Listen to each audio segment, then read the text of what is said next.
Assalamualaikum warahmatullahi wabarakatuh. Baiklah, nama saya Siti Aisyah dari kelas Etika Profesi Hukum B.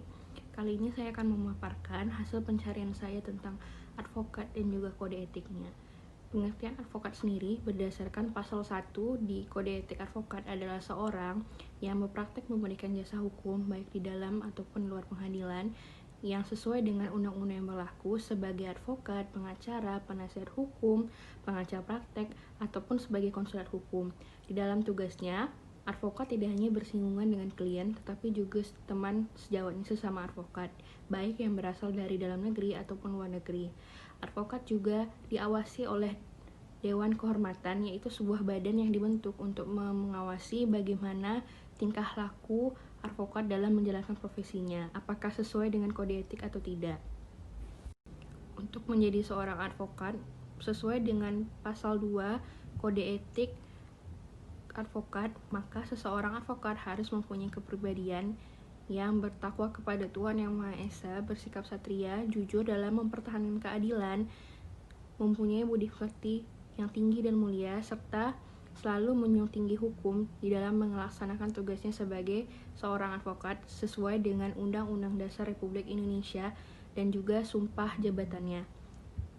Lebih lanjut, kepribadian seorang advokat juga diatur dalam pasal 3 Kode Etik Advokat. Di antaranya, seorang advokat dapat menolak memberi nasihat dan bantuan hukum kepada kliennya apabila tidak sesuai dengan hati nuraninya. Kemudian, advokat dapat menjalankan tugasnya tidak hanya semata-mata untuk memperoleh keimbangan, tapi dari hati nuraninya.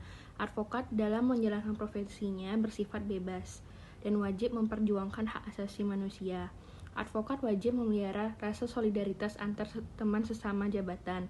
Lalu, advokat wajib memberikan bantuan dan pembelaan hukum kepada teman sejawat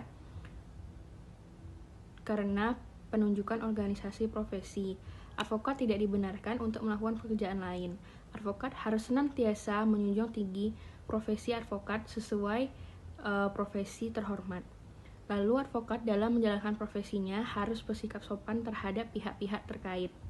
Pada pasal 7 Kode Etik Advokat telah diatur bagaimana seorang advokat beretika dalam menangani perkaranya. Ketentuannya adalah sebagai berikut. 1. Surat-surat yang dikirim oleh advokat kepada teman sejawatnya dalam suatu perkara dapat diserahkan kepada hakim apabila dianggap perlu.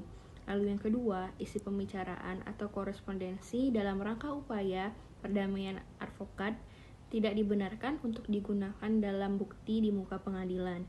Yang ketiga, dalam perkara perdata yang sedang berjalan, advokat hanya dapat menghubungi hakim sesuai dan bersama-sama dengan advokat pihak lawan, dan apabila ia menyampaikan surat, maka surat tersebut harus dikirimkan kepada advokat pihak lawan.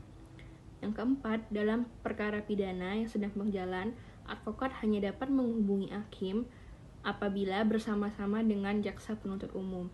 Yang kelima, advokat tidak dibenarkan untuk mengajari atau mempengaruhi saksi-saksi yang diajukan oleh pihak lawan di dalam persidangan. 6. Apabila seorang advokat telah mengetahui bahwa seorang advokat lain telah ditunjuk untuk menyelesaikan kasus tersebut, maka terkait dengan kasus tersebut hanya advokat itulah yang dapat mereka hubungi. Ketujuh, advokat bebas mengeluarkan pendapat atau pernyataan di muka pengadilan dalam rangka pembelaan suatu perkara tertentu yang merupakan tanggung jawabnya, dan ia memiliki imunitas baik di hukum perdata maupun pidana.